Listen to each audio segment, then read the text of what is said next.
আর শয়তান মানুষকে ধ্বংস করে কিসের দ্বারা? কিতাবের ভিতরে লিখছেন দুইটা জিনিসের দ্বারা ইমানদারের ইমান নষ্ট করে, মানুষকে ধ্বংস করে শয়তান। কয়টা জিনিসের দ্বারা? দুইটা। এক নাম্বার, মানুষকে গুনাহের দ্বারা ধ্বংস করে দেয়, গুনাহের কাজে লিপ্ত করায়। এটা মানুষ গুনাহ করতেছে, গুনাহের দ্বারা তার অন্তরটা মরে যায়, দিলটা কি হয়ে যায়? মরে যায়।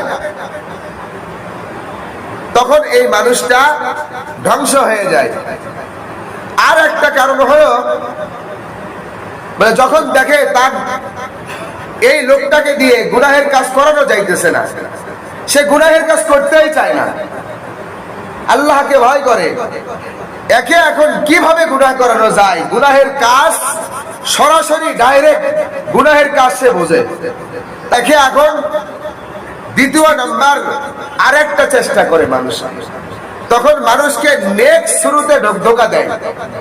তখন মানুষ একটা খারাপ আমল, যে আমলটা রসুল করেন নাই, রসুল বলেন নাই, রসুল আদেশও করেন নাই, এইরকম আল্লাহ তাআলার হুকুমও নেই, এইরকম কাজ মানুষকে দিয়ে নেক কাজ করায় নেয়। নেক কাজটা কিন্তু নেক নয়, কিন্তু নামাজ পড়া কি নেক কাজ না? নেক কাজ। নামাজ পড়া সবার জন্য ফরজ,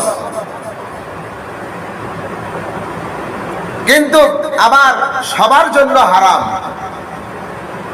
নামাজ পড়া কি সবার জন্য ফরজ, আবার সবার জন্য হারাম। এটা কেমনে? কিছু ভণ্ড পীর আছে, ভণ্ড দরবেশ আছে, তারা বলে যে নামাজ পড়া তো আল্লাহ তাআলা হারাম করেছেন, এটা সত্য কথা, কিন্তু আগে পড়ে কি আছে এটা বলে না।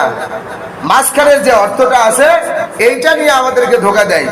আমরা তো অন্ধ, চোখ থাকিতেও আমরা অন্ধ, আমরা বুঝি না।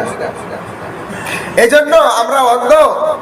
এই ভণ্ডর কাছে যাওয়ার পরে তখন সে এইগুলো ওয়াজ করে, এইগুলো নসিহত করে, করার মাধ্যমে আমরা মনে করি হ্যাঁ সত্যই তো নামাজ পড়া তো হারাম, তাহলে তো নামাজ লাগতেছে না, নামাজ লাগে না। সে প্রমাণ দেয়, দলিল দেয়, দলিলটাও আপনাকে কোরআন শরীফ খুলেই দিবে,